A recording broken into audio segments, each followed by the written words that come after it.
Ahanmada Maroiba Pau.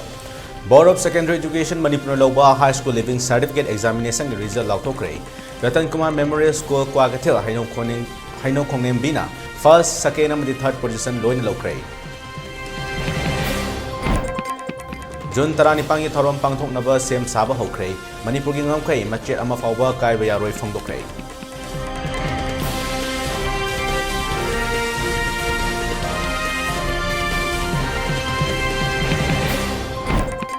New Jekonda Sakang the Bakuki, Oirambaya Chinabasina, Masang Yum May Tado and the Hybrid Irang Tokre. Central Force na control Tonaba Mogbong Amadi, Tier Gas Capada, Nupiama Sokle.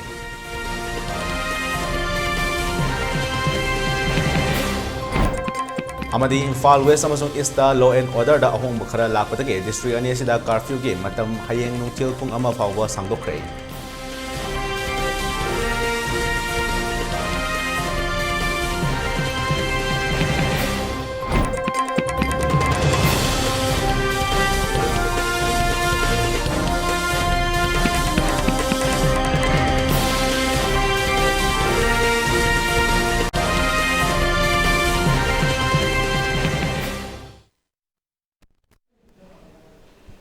Kurumjare, ELITETV Manipuri Pau Mijang Tabri Puno Rishikesh Naorem na Taram Lokchere. Housing Mapung Pau Miam the Santona Pichere.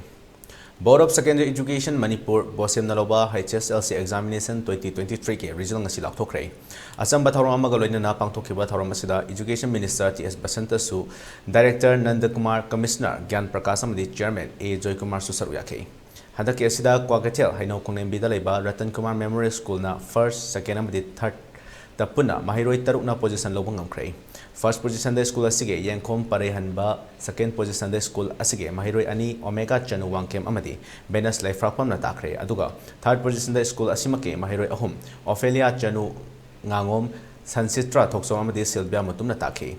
Pass percentage Chada Marfu Mari, Dasmik Manga Ahum Oike. First division Chada Marfu Nitoi Dasmik Nipan Ani Oike. Panbayabadi exam asida punna mahiroi lising kuntra nipanga chama kuntare saruk yakibani. Masigi manungda government school gi mahiroina lising nipanga chama kuntrani. Edit school gina lising amaga chaunga koni aduga. Private school gina lising kunga nipanga samriga humfutra tareni. Minister Basanta Kumar na pass out tawkraba mahiroi singbo pukning thawgapda natana. Atuba matamda school sing hangdoktuna angang singi mahining tijana tamhanba horgani haiba wafamsu phongdoke. Total number of students in Manipur is around 6 lakhs. Around 15,000 students are displaced. 5 lakhs, around 90,000 students.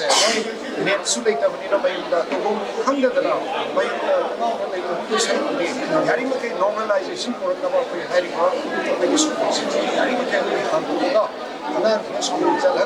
normal life law and order subject to, of course, law and order the next few days. My bonus area again. Relief came very minimal, about 100, 125 or so. Security the lemo remaining 3,500, 900 to stay. Regular normal life.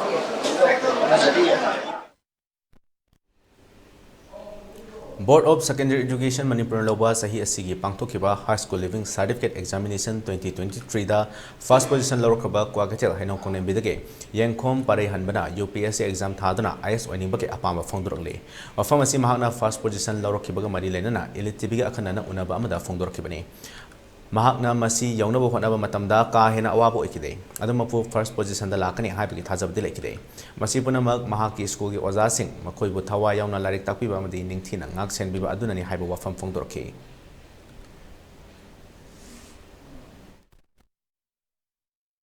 Class 1, class 2, class 6 okay, regular 6 type isang white of Sali and our Kalebaga, the financial Kalebaga. The can present a move of the I am the move from 6 day I am the class team. Operation says it within Hopulum Parade one of the I hope the higher maker make a teaching Salame or Sarah. I took it on Torn, I took up the cartridge and the seller school in a school alone. yumda like pub ꯀꯃꯥꯏꯅ manage ꯇꯧꯋꯤ school ꯆꯠꯄ ꯍꯜꯂꯛꯑꯒ tuition ꯆꯠꯄ ꯈꯣꯠꯄ ꯑꯗꯨꯒꯤ ꯃꯦꯅꯦꯖꯃꯦꯟꯁꯦ ꯀꯃꯥꯏꯅ ꯇꯧꯋꯤ?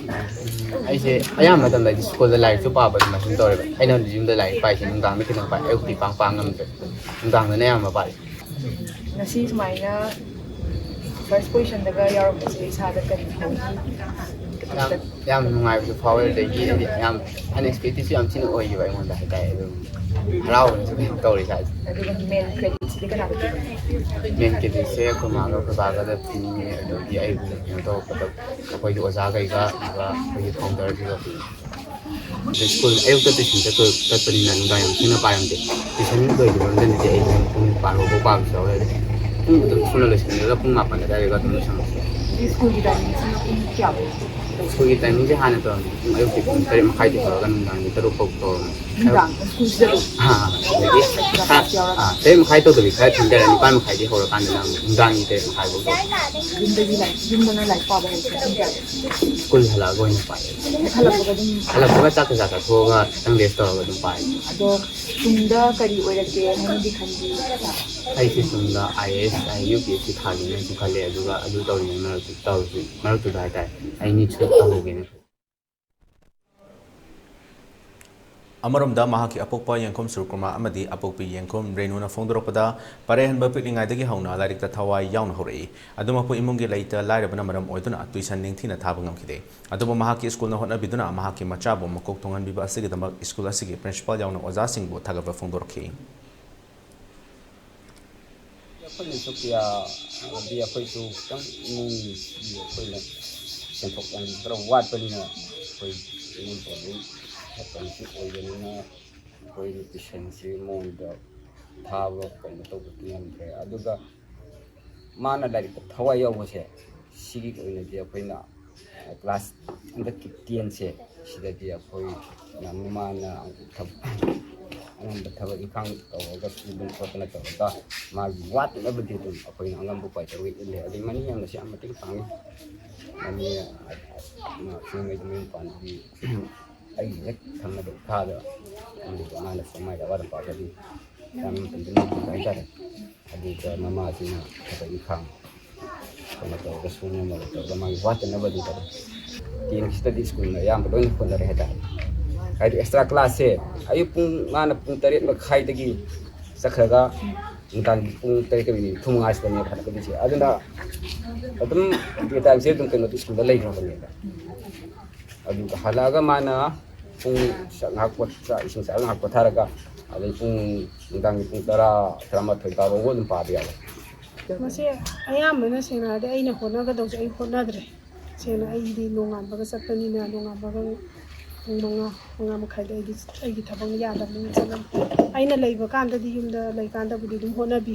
ꯑꯗꯣ ꯑꯩꯅ ꯂꯩꯇ꯭ꯔꯒꯗꯤ ꯌꯨꯝꯗ ꯂꯩꯍꯧꯕ ꯃꯅꯦꯁꯤꯡ ꯃꯗꯣꯝꯆꯥꯁꯤꯡꯁꯤ ꯈꯨꯔꯥꯁꯤꯡꯁꯤꯅ ꯑꯗꯨꯝ ꯃꯌꯥꯝꯁꯤꯅ ꯑꯗꯨꯝ ꯄꯥꯡꯉꯦ ꯍꯥꯏꯇꯥꯔꯦ ꯑꯗꯨꯝ ꯃꯕꯣꯛ ꯂꯩꯕ ꯃꯌꯥꯝꯁꯤꯅ ꯃꯥꯒꯤ ꯑꯌꯨꯛꯀꯤ ꯅꯪꯅꯕ ꯑꯗꯨꯝ ꯈꯔ ꯑꯗꯨꯝ ꯍꯣꯠꯅꯕꯤꯔꯦ ꯑꯗꯣ ꯑꯩꯅ ꯂꯩꯀꯥꯟꯗꯅ ꯑꯩꯅ ꯑꯗꯨꯝ ꯍꯣꯠꯅꯖꯔꯒꯁꯨ ꯑꯩꯗꯤ ꯑꯌꯥꯝꯕ ꯃꯇꯝꯗ ꯃꯥꯒ ꯃꯥꯌꯣꯛꯅꯕꯁꯦ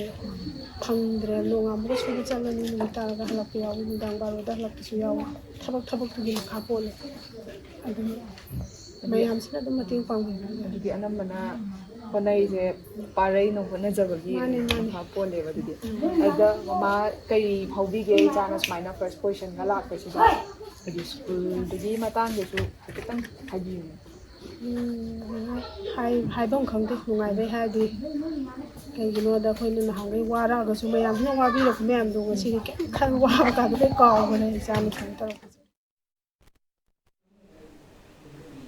ꯑꯅꯤꯁꯨꯕ ꯄꯣꯖꯤꯁꯟ ꯇꯥꯈ꯭ꯔꯕꯤ ꯁ꯭ꯀꯨꯜ ꯑꯁꯤꯃꯛꯀꯤ ꯃꯍꯩꯔꯣꯏ ꯏꯔꯦꯡꯕꯝ ꯃꯃꯥꯡ ꯑꯋꯥꯡ ꯂꯩꯀꯥꯏꯗꯒꯤ ꯁꯟꯖꯣꯏ ꯋꯥꯡꯈꯦꯝ ꯑꯃꯗꯤ ꯕꯟꯗꯅꯥ ꯂꯩꯃ ꯑꯅꯤꯒꯤ ꯃꯆꯥꯅꯨꯄꯤ ꯑꯣꯃꯦꯒꯥ ꯆꯅꯨ ꯋꯥꯡꯈꯦꯝꯒꯤ ꯇꯨꯡꯒꯤ ꯄꯨꯟꯁꯤꯗ IAS ꯑꯣꯐꯤꯁꯥꯔ ꯑꯃ ꯑꯣꯏꯕ ꯄꯥꯝꯂꯤ ꯂꯣꯏꯅꯅ ꯃꯍꯥꯛꯀꯤ ꯑꯄꯣꯛꯄꯅꯁꯨ ꯑꯄꯦꯟꯕ ꯅꯨꯡꯉꯥꯏꯕ ꯋꯥꯐꯝ ꯀꯌꯥ ꯐꯣꯡꯗꯣꯔꯛꯈꯤ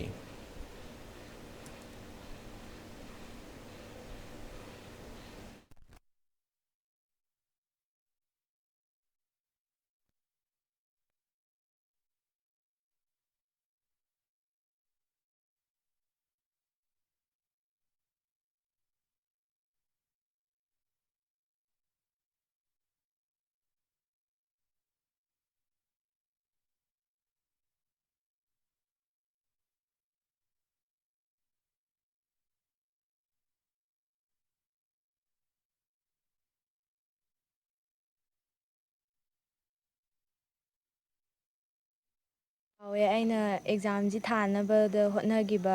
ꯃꯌꯥꯝꯗꯣ ꯉꯁꯤ ꯔꯤꯖꯜꯠꯁꯤ ꯈꯪꯉꯀꯥꯟꯗ ꯃꯍꯩ ꯌꯥꯜꯂꯦꯅ ꯈꯜꯂꯦ꯫ ꯑꯩ 11, 12ꯁꯦ ꯖꯦꯅꯦꯔꯦꯜ ꯂꯥꯏꯟꯗ ꯇꯝꯃꯒ ꯑꯥꯔꯠꯁ ꯂꯧꯒꯦ ꯈꯜꯂꯦ, ꯑꯗꯨꯒ UPSC ꯇ꯭ꯔꯥꯏ ꯇꯧꯒꯦꯅ ꯈꯜꯂꯦ꯫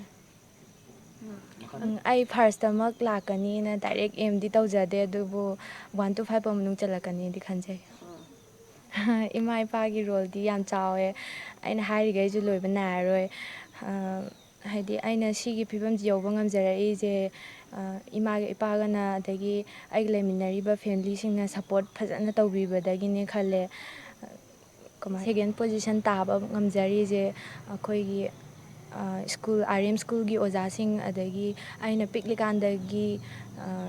ꯇ꯭ꯋꯤꯁꯟ ꯇꯧꯖꯔꯛꯄ, ꯑꯩꯕꯨ ꯇꯥꯛꯄꯤ ꯇꯝꯕꯤꯔꯛꯄ ꯑꯣꯖꯥꯁꯤꯡ ꯃꯈꯣꯏ ꯄꯨꯝꯅꯃꯛ ꯑꯃꯠꯇ ꯆꯤꯠꯊꯗꯅ ꯃꯣꯏꯗ ꯀ꯭ꯔꯦꯗꯤꯠ ꯄꯤꯖꯅꯤꯡꯉꯤ꯫ ꯑꯩꯒꯤ ꯑꯣꯏꯅꯗꯤ ꯇ꯭ꯋꯤꯁꯟꯁꯦ ꯀꯥ ꯍꯦꯟꯅ ꯇꯧꯖꯔꯛꯇ꯭ꯔꯦ꯫ ꯑꯩꯈꯣꯏꯒꯤꯗꯤ ꯁ꯭ꯀꯨꯜꯗ ꯑꯦꯛꯁꯇ꯭ꯔꯥ ꯀ꯭ꯂꯥꯁ ꯁ꯭ꯀꯨල් ꯇꯥꯏꯃꯤꯡ ꯂꯣꯏꯔ ꯃꯇꯨꯡꯗ ꯇꯧꯋꯦ, ꯑꯗꯨꯅ ꯇ꯭ꯋꯤꯁꯟ ꯆꯠꯄꯒꯤ ꯃꯇꯝ ꯐꯪꯗꯕꯒꯤ ꯁ꯭ꯀꯨꯜꯗ ꯑꯗꯨꯝ ꯑꯦꯛꯁꯇ꯭ꯔꯥ ꯀ꯭ꯂꯥꯁ ꯇꯧꯔꯒ ꯇ꯭ꯋꯤꯁꯟꯗꯤ ꯀꯥ ꯍꯦꯟꯅ ꯆꯠꯂꯛꯇ꯭ꯔꯦ꯫ ꯑꯗꯨꯒ ꯁ꯭ꯀꯨꯜꯒꯤ ꯑꯣꯖꯥꯁꯤꯡꯗ ꯁꯟꯗꯦꯒꯨꯝꯕ ꯍꯣꯂꯤꯗꯦꯒꯨꯝꯕ ꯂꯩꯕꯗ ꯈꯪꯗꯕ ꯍꯪꯕ ꯑꯗꯨꯃꯥꯏꯅꯗꯤ ꯆꯠꯂꯦ꯫ ꯖꯨꯅꯤꯌꯔ ꯁ꯭ꯇꯨꯗꯦꯟꯁꯤꯡꯗ ꯑꯩꯅ ꯄꯤꯖꯅꯤꯡꯕ ꯃꯦꯁꯦꯖꯇꯤ ꯄꯨꯟꯁꯤꯗ ꯃꯥꯏ ꯄꯥꯛꯄ ꯃꯤ ꯑꯃ ꯑꯣꯏꯅꯤꯡꯕ ꯇꯥꯔꯕꯗꯤ ꯑꯩꯈꯣꯏꯕꯨ ꯇꯥꯛꯄꯤ ꯇꯝꯕꯤꯔꯤꯕ ꯑꯣꯖꯥꯁꯤꯡ ꯑꯗꯒꯤ ꯏꯃꯥ ꯏꯄꯥꯅ ꯍꯥꯏꯕ, ꯃꯈꯣꯏꯅ ꯍꯥꯏꯕꯁꯤꯡꯁꯦ ꯃꯨꯟꯅ ꯇꯥꯗꯨꯅ ꯏꯟꯗꯨꯅ ꯆꯠꯂꯗꯤ ꯄꯨꯟꯁꯤꯗ ꯁꯣꯏꯗꯅ ꯃꯥꯏ ꯄꯥꯛꯄ ꯃꯤ ꯑꯃ ꯑꯣꯏꯒꯅꯤ ꯍꯥꯏ꯫ ꯀꯥꯡꯂꯨꯞ ꯑꯅꯤ ꯅꯨꯡꯁꯤꯅꯗꯕꯒꯤ ꯊꯣꯛꯏꯕ ꯏꯔꯥꯡꯁꯤꯡꯁꯤꯅ ꯃꯍꯩꯔꯣꯏ ꯑꯣꯏꯔꯤꯕ ꯑꯩꯈꯣꯏꯁꯤꯡꯗꯗꯤ ꯑꯁꯨꯛꯀꯤ ꯃꯇꯤꯛ ꯑꯆꯧꯕ ꯆꯩꯊꯦꯡ ꯑꯃ ꯄꯤꯔꯦ꯫ ꯑꯗꯨꯅ ꯃꯁꯤꯒꯤ ꯏꯔꯥꯡ ꯑꯁꯤ ꯅꯦꯝꯊꯕꯤꯅꯕ, ꯂꯣꯏꯁꯤꯟꯕꯤꯅꯕ ꯍꯥꯏꯖꯔꯤ꯫ ꯍꯟꯗꯛꯀꯤ ꯏꯆꯥꯅꯨꯄꯤꯅ ꯁꯦꯀꯦꯟ ꯄꯣꯖꯤꯁꯟꯗ ꯂꯥꯛꯄꯁꯤ ꯑꯩ ꯑꯗꯨꯛ ꯃꯇꯤꯛ ꯅꯨꯡꯉꯥꯏ꯫ ꯑꯗꯨ ꯌꯥꯝꯅ ꯀꯨꯏꯔꯕꯩ ꯃꯃꯥꯡꯗꯒꯤ ꯑꯩꯅ ꯁꯥꯒꯠꯆꯔꯛꯄ ꯗ꯭ꯔꯤꯝ ꯑꯃꯅꯤ, ꯑꯗꯨ ꯐꯨꯜꯐꯤꯜ ꯇꯧꯔꯦꯅ ꯈꯜꯂꯦ꯫ ꯑꯗꯨꯕꯨ ꯅꯨꯡꯉꯥꯏꯕꯁꯤ ꯅꯨꯡꯉꯥꯏꯐꯝ ꯈꯪꯗ꯭ꯔꯦ, ꯃꯔꯝꯗꯤ ꯀꯩꯒꯤꯅꯣꯗ ꯀꯥꯡꯂꯨꯞꯀꯤ ꯏꯔꯥꯡꯁꯤꯅ ꯍꯧꯖꯤꯛ ꯑꯩꯈꯣꯏꯗ ꯊꯣꯛꯏꯕ ꯄ꯭ꯔꯣꯕ꯭ꯂꯦꯝ, ꯅꯦꯠ ꯌꯥꯗꯕ, ꯑꯗꯩ ꯉꯁꯤꯃꯛꯁꯨ ꯍꯧꯖꯤꯛ ꯔꯤꯖꯟ ꯑꯥꯎꯠꯁꯤ ꯅꯦꯠ ꯌꯥꯎꯗ꯭ꯔꯒꯗꯤ ꯈꯪꯕ ꯉꯝꯕ ꯅꯠꯇꯦ꯫ ꯁꯨꯃꯥꯏꯅ ꯇꯧꯅ ꯍꯤꯔꯝ ꯈꯨꯗꯤꯡꯃꯛꯇ ꯋꯥꯔꯤꯕꯁꯦ ꯅꯨꯡꯉꯥꯏꯕ ꯇꯟꯖꯥꯁꯤꯗ ꯈ꯭ꯋꯥꯏꯗꯒꯤ ꯑꯋꯥꯕ ꯇꯥꯏꯃꯤꯡ ꯑꯃꯗ ꯊꯣꯛꯑꯕꯅꯤꯅ ꯅꯨꯡꯉꯥꯏꯐꯝ ꯈꯪꯗ꯭ꯔꯦ ꯍꯥꯏꯇꯥꯔꯦ ꯑꯩ ꯁꯥꯏꯠꯇꯒꯤ꯫ ꯑꯗꯣ ꯑꯗꯨꯛ ꯃꯇꯤꯛꯇꯤ ꯅꯨꯡꯉꯥꯏ ꯏꯆꯥꯅ ꯁꯦꯀꯦꯟ ꯄꯣꯖꯤꯁꯟ ꯂꯥꯛꯄꯩꯗꯃꯛꯇꯗꯤ꯫ ꯑꯗꯨꯒ ꯂꯩꯕꯥꯛꯀꯤ ꯏꯔꯥꯡꯁꯤ ꯀꯔꯤꯒꯨꯝꯕ ꯌꯥꯁꯟꯅꯗꯅ ꯁꯥꯟꯇꯤ ꯂꯥꯛꯇꯥꯔꯒꯗꯤ ꯑꯩꯒꯤ ꯅꯨꯡꯉꯥꯏꯕꯁꯤ ꯃꯄꯨꯡ ꯐꯥꯅꯦꯅ ꯑꯩ ꯂꯧꯖꯩ꯫ ꯑꯃꯔꯣꯝꯗ ꯁ꯭ꯀꯨꯜ ꯑꯁꯤꯃꯛꯀꯤ ꯑꯣꯏꯅ ꯁꯦꯀꯦꯟ ꯄꯣꯖꯤꯁꯟ ꯇꯥꯈ꯭ꯔꯕꯤ ꯅꯝꯕꯣꯜ ꯑꯋꯥꯡ ꯂꯩꯀꯥꯏꯗꯒꯤ ꯑꯦꯜ ꯁꯗꯥꯅꯟꯗ ꯑꯃꯗꯤ ꯁꯣꯕꯤꯇꯥꯒꯤ ꯃꯆꯥꯅꯨꯄꯤ ꯕꯦꯅꯁ ꯂꯩꯐ꯭ꯔꯥꯛꯄꯝꯁꯨ ꯃꯈꯥ ꯇꯥꯅ ꯃꯍꯩ ꯃꯁꯤꯡ ꯇꯝꯂꯕ ꯃꯇꯨꯡ ꯁꯤꯚꯤꯜ ꯁꯥꯔꯚꯤꯁ ꯑꯦꯛꯖꯥꯝ ꯊꯥꯗꯨꯅ IAS ꯑꯣꯏꯕ ꯄꯥꯝꯂꯤ꯫ ꯃꯍꯥꯛꯀꯤ ꯑꯄꯣꯛꯄꯅꯁꯨ ꯃꯆꯥꯅꯨꯄꯤꯅ ꯃꯥꯏ ꯄꯥꯛꯂꯛꯄꯗ ꯅꯨꯡꯉꯥꯏꯕ ꯋꯥꯐꯝ ꯀꯌꯥ ꯐꯣꯡꯗꯣꯔꯛꯈꯤ꯫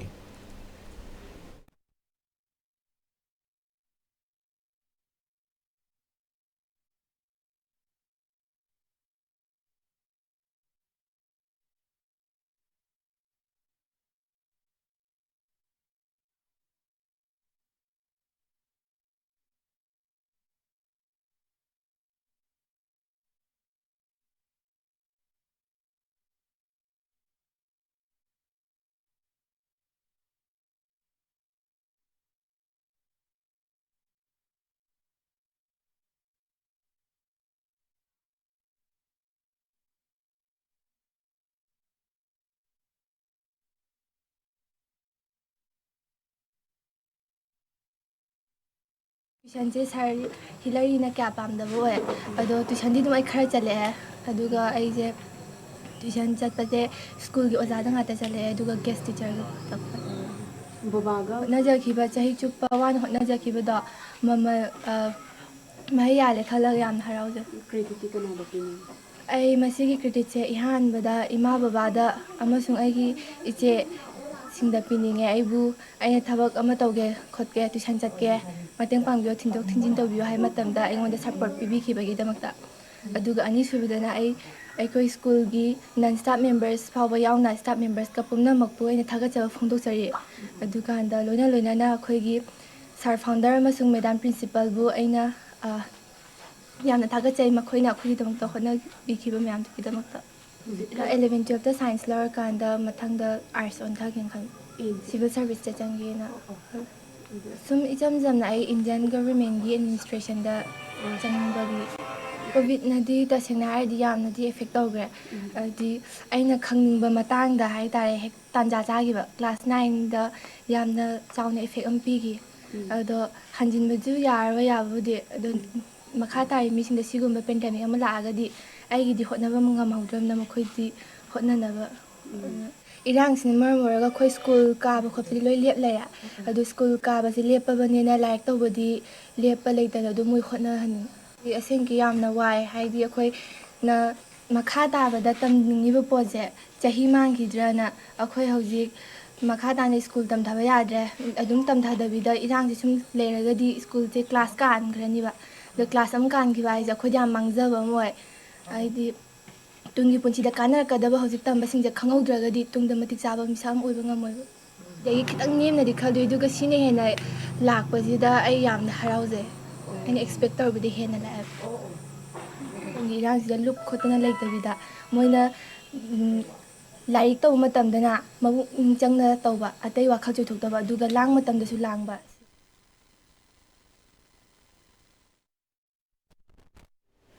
स्कूल असिमकी अहमसुब पोजिशन ताख्रबी थामोइबन थिंगेल लेकाइदगी संचित्रा थोक्सोमना फोंदोरपदा महागी तुंगी पुंसी असिदा डॉक्टर अमा ओइदुना लेबाक मियामगी सेवा तौबा पामी अमदी मांगना थर्ड पोजिशन तारकपा असिदा महाकपु ताकपिरप ओजासिंग अमदी महाकपु करीदा सोइगदगे हाइना पिलिंगाइदगी सेनबिरपा मामा मपा अमदी अतै इमुंगे मियोइसिंगदा क्रेडिट पिनिंगे हाइना एलिटिविगे अखनना उनबा अमदा फोंदोरखे ꯒꯤ ꯑꯣꯏꯅ ꯊꯥꯔꯠ ꯄꯣꯖꯤꯁꯟꯗꯤ ꯇꯥꯔꯛꯑꯦꯀꯣ ꯁꯤꯗꯩꯁꯤꯗ ꯍꯥꯟꯅ ꯇꯥꯔꯛꯀꯅꯤꯅ ꯈꯟꯕ꯭ꯔꯥ ꯅꯠꯇ꯭ꯔꯒ ꯈꯜꯂꯨꯕꯗꯒꯤ ꯍꯦꯟꯒꯠꯄ꯭ꯔꯥ ꯅꯠꯇ꯭ꯔꯒ ꯈꯜꯂꯨꯕꯗꯒꯤ ꯇꯥꯊꯔꯛꯄ꯭ꯔꯥꯗ ꯍꯥꯏꯕ ꯈꯜꯂꯨꯕꯗꯒꯤ ꯍꯦꯟꯒꯠꯄ ꯑꯣꯏꯗꯣꯏꯅꯤ ꯀꯩꯒꯤꯅꯣ ꯍꯥꯏꯕꯗ 10ꯒꯤ ꯃꯅꯨꯡꯗꯗꯤ ꯑꯁꯥ ꯊꯝꯃꯝꯕꯅꯦ ꯑꯗꯣ 3 ꯂꯥꯛꯀꯅꯤ ꯍꯥꯏꯕꯒꯤꯗꯤ ꯊꯥꯖꯔꯨꯗꯕ ꯑꯗꯨꯒꯤ ꯌꯥꯝ ꯅꯨꯡꯉꯥꯏ ꯐꯥꯎꯖꯩ ꯑꯗꯨꯒ ꯍꯧꯖꯤꯛꯁꯦ ꯊꯥꯔꯠ ꯇꯥꯕꯤꯔꯛꯑꯦꯀꯣ ꯊꯥꯔꯠ ꯇꯥꯕꯤꯔꯛꯄꯁꯤꯗ ꯁꯣꯝꯗ ꯀꯅꯥ ꯀꯅꯥꯅ ꯍꯦꯟꯅ ꯊꯧꯗꯥꯡ ꯂꯧꯕꯤꯔꯛꯄ ꯊꯥꯔꯠ ꯄꯣꯖꯤꯁꯟꯐꯥꯎ ꯇꯥꯔꯛꯄ ꯃꯇꯝꯁꯤꯗ ꯀꯅꯥ ꯀꯅꯥ ꯊꯧꯗꯥꯡ ꯂꯧꯕꯤꯔꯛꯄꯗꯣ ꯑꯗꯨ ꯀꯅꯥ ꯀꯅꯥꯗ ꯀ꯭ꯔꯦꯗꯤꯠ ꯄꯤꯅꯤꯡꯉꯤꯗꯣ ꯍꯥꯏꯐꯦꯠ ꯊꯝꯕꯤꯌꯣ ꯑꯍꯥꯟꯕꯗ ꯑꯩꯕꯨ ꯄꯣꯛꯄꯤꯔꯤꯕ ꯃꯃꯥ ꯕꯕꯥꯗ ꯍꯥꯟꯅ ꯄꯤꯖꯅꯤꯡꯉꯤ ꯃꯊꯪ ꯇꯥꯔꯛꯄꯗ ꯑꯩꯈꯣꯏ ꯁ꯭ꯀꯨꯜꯒꯤ ꯐꯥꯎꯟꯗꯔ ꯁꯔ ꯍꯤꯂꯦꯔꯤ ꯑꯃꯁꯨꯡ ꯄ꯭ꯔꯤꯟꯁꯤꯄꯜ ꯃꯦꯗꯥꯝ ꯕꯅꯤꯁꯅ ꯑꯗꯨꯒ ꯑꯩꯕꯨ ꯇꯥꯛꯄꯤ ꯇꯝꯕꯤꯔꯛꯄ ꯑꯣꯖꯥꯁꯤꯡꯒꯤ ꯃꯐꯝꯗ ꯀ꯭ꯔꯦꯗꯤꯠ ꯄꯤꯖꯅꯤꯡꯉꯤ ꯑꯩꯁꯦ ꯇꯨꯡꯒꯤ ꯂꯥꯛꯄ ꯄꯨꯟꯁꯤꯗ ꯗꯣꯛꯇꯔꯁꯦ ꯑꯣꯏꯖꯅꯤꯡꯉꯤ ꯉꯁꯥꯏꯒꯤ ꯁꯃꯥꯖꯀꯤ ꯑꯅꯥ ꯂꯥꯏꯌꯦꯡ ꯁꯦꯕꯥ ꯇꯧꯕꯁꯦ ꯌꯥꯝ ꯄꯥꯝꯖꯩ ꯇ꯭ꯌꯨꯁꯟꯁꯦ ꯑꯥꯎꯠꯁꯥꯏꯗꯇ ꯈꯔ ꯆꯠꯂꯦ ꯑꯗꯨꯒ ꯑꯌꯥꯝꯕꯗꯤ ꯁ꯭ꯀꯨꯜꯅ ꯍꯣꯠꯅꯖꯕ ꯉꯥꯛꯇꯅꯤ ꯄꯥꯕꯒꯤꯗꯤ ꯑꯀꯛꯅꯕ ꯃꯇꯝ ꯂꯩꯇꯦ ꯑꯩꯅ ꯑꯗꯨꯝ ꯄꯥꯅꯤꯡꯕ ꯃꯇꯝꯗ ꯄꯥꯏ ꯁ꯭ꯀꯨꯜꯒꯨꯝꯕꯁꯦ ꯊꯦꯡꯅ ꯍꯜꯂꯛꯄ ꯃꯇꯝꯗꯗꯤ ꯋꯥꯔꯕꯅꯤꯅ ꯉꯥꯏꯍꯥꯛ ꯄꯣꯊꯥꯔꯒ ꯄꯥꯕ ꯌꯥꯎꯏ ꯑꯗꯨꯒ ꯉꯁꯥꯏꯒꯤ ꯁꯨꯇꯤ ꯊꯥꯕ ꯅꯨꯃꯤꯠꯇꯗꯤ ꯉꯁꯥꯏꯒꯤ ꯑꯩꯅ ꯋꯥꯠꯍꯧꯕ ꯑꯦꯔꯤꯌꯥꯗꯣ ꯑꯃꯨꯛ ꯐꯨꯒꯠꯂꯒ अमरमदा महाके अपोपा थोक्सोम ब्रिजिट अमदी यंगलेम प्रेमिलाना फोंदोरपदा महाके मचानुपी असि थर्ड पोजिशन तारकपा असिदा मागी मचानुपीबो ताकपी तंबिरपो ओजासिंग अमदी आरएम स्कूल बो हानिंगा लेतना थगा फोंदोकले अमदी मचानुपीबो अफबा डॉक्टर अमा ओहेंदुना लेबा मियामगे सेवा तहनगे हाइबगे अपाम फोंदोरखे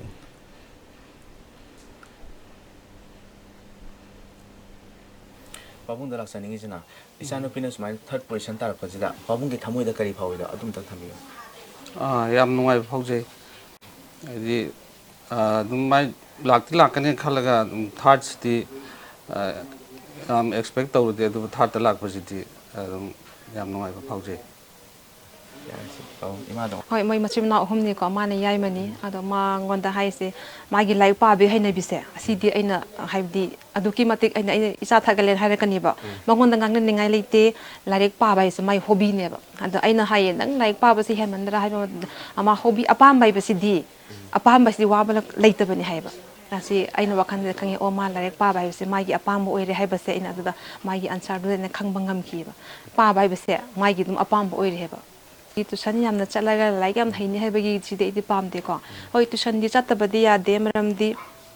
ꯑꯩꯈꯣꯏꯅ ꯁꯥꯇ꯭ꯔꯅꯤ ꯑꯣꯖꯥ ꯒꯨꯔꯨꯗꯒꯤ ꯇꯝꯕ ꯍꯥꯏꯕꯁꯤꯗꯤ ꯃꯍꯧꯁꯥꯅꯤ ꯑꯗꯨꯕꯨ ꯏꯁꯥꯒꯤ ꯍꯣꯠꯅꯖꯕꯁꯤꯁꯨ ꯑꯩ ꯌꯥꯝ ꯏꯝꯄꯣꯔꯇꯦꯟ ꯑꯣꯏꯌꯦꯅ ꯈꯜꯂꯦ ꯑꯗꯨꯒ ꯇ꯭ꯌꯨꯁꯟ ꯌꯥꯝ ꯆꯠꯂꯒ ꯌꯥꯝꯅ ꯍꯩꯅꯤ ꯍꯥꯏꯕꯁꯤꯒꯤꯗꯤ ꯑꯩꯒꯤ ꯃꯌꯥꯝꯒꯤ ꯋꯥꯈꯜꯅꯤꯀꯣ ꯑꯩꯒꯤ ꯋꯥꯈꯜꯗꯗꯤ ꯑꯁꯤꯃꯗꯤ ꯑꯩ ꯄꯥꯝꯖꯗꯦ ꯇ꯭ꯌꯨꯁꯟꯁꯨ ꯆꯠꯄꯗꯤ ꯗꯔꯀꯥꯔ ꯂꯩ ꯃꯔꯝꯗꯤ ꯑꯩꯈꯣꯏꯅ ꯈꯪꯗꯕ ꯁꯔꯨꯛꯇꯣ ꯑꯣꯖꯥꯗ ꯍꯪꯕ ꯌꯥꯔꯤꯈꯩꯗꯤ ꯁꯦꯜꯐ ꯁ꯭ꯇꯗꯤꯁꯦ ꯌꯥꯝ ꯄꯥꯝꯃꯦ ꯃꯁꯥꯅ ꯄꯥꯖꯕ ꯍꯥꯏꯇꯥꯔꯦꯀꯣ ꯑꯩꯈꯣꯏꯒꯤ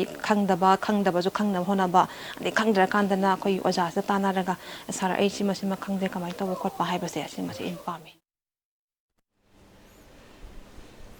अहमसुब पोजिशन ताख्रबी स्कूल असिमकी महिरोय मयाय लेकाइदगे ngangom basan amadi sandiarani gi machanupi ophelia su doctor ba pamli machanupi na अहमसुब पोजिशन लौरपदा mahaki apopa amadi apopisu nungaiba phungdorke ꯆꯠꯄꯗꯤ ꯍꯞꯇꯥꯃꯨꯛꯇꯤ ꯍꯧꯔꯝꯃꯦ ꯑꯗꯨꯒ ꯍꯥꯏꯗꯤ ꯁ꯭ꯀꯨꯜꯗ ꯑꯣꯏꯅ ꯑꯦꯛꯁꯇ꯭ꯔꯥ ꯀ꯭ꯂꯥꯁ ꯇꯧꯕꯒꯤ ꯐꯥꯖꯤꯜꯂꯛꯄꯗꯒꯤ ꯇ꯭ꯌꯨꯁꯟꯁꯦ ꯂꯣꯏꯅ ꯇꯣꯛꯊꯣꯛꯑꯦ ꯑꯗꯨꯒ ꯁ꯭ꯀꯨꯜꯗ ꯑꯣꯏꯅ ꯑꯗꯨꯝ ꯑꯦꯛꯁꯇ꯭ꯔꯥ ꯀ꯭ꯂꯥꯁ ꯑꯣꯖꯥ ꯀꯧꯔꯒ ꯑꯗꯨꯝ ꯇꯧꯔꯦ ꯑꯗꯨꯒ ꯂꯥꯏꯔꯤꯛ ꯄꯥꯕꯒꯤ ꯑꯣꯏꯅꯗꯤ ꯑꯩꯗꯤ ꯑꯀꯛꯅꯕ ꯄꯨꯡꯗꯤ ꯊꯝꯗꯦ ꯍꯥꯏꯗꯤ ꯋꯥꯔꯒꯗꯤ ꯑꯗꯨꯝ ꯇꯣꯛꯊꯣꯛꯑꯦ ꯑꯩꯅ ꯄꯥꯅꯤꯡꯕ ꯍꯩꯅꯤꯡꯕ ꯃꯇꯝꯗ ꯑꯗꯨꯝ ꯑꯗꯨ ꯈꯛꯇ ꯄꯥꯖꯩ ꯑꯗꯨꯝ ꯆꯥꯅꯩꯅ ꯈꯜꯂꯦ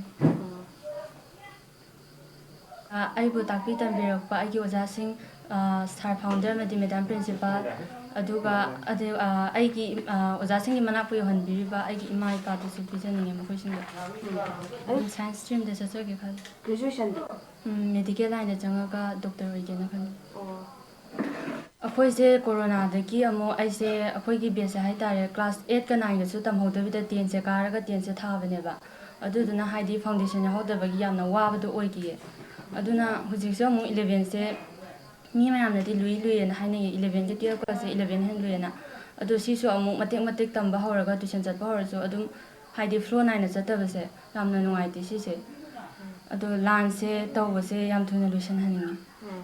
ꯁꯤ ꯃꯁꯥꯗ ꯐꯣꯔꯁ ꯇꯧꯗꯕꯤꯗ ꯍꯥꯏꯗꯤ ꯀꯩꯁꯨ ꯅꯠꯇꯦ ꯑꯦꯛꯖꯥꯝꯁꯦ ꯑꯗꯨꯝ ꯌꯥꯝ ꯌꯥꯡꯅ ꯈꯟꯗꯣꯛꯑꯒ ꯏꯁꯥꯒꯤ ꯑꯈꯪꯕꯗꯣ ꯍꯥꯏꯗꯤ ꯑꯗꯨꯝ ꯁꯦꯡꯅ ꯍꯣꯠꯅꯍꯟꯅꯤꯡꯉꯤ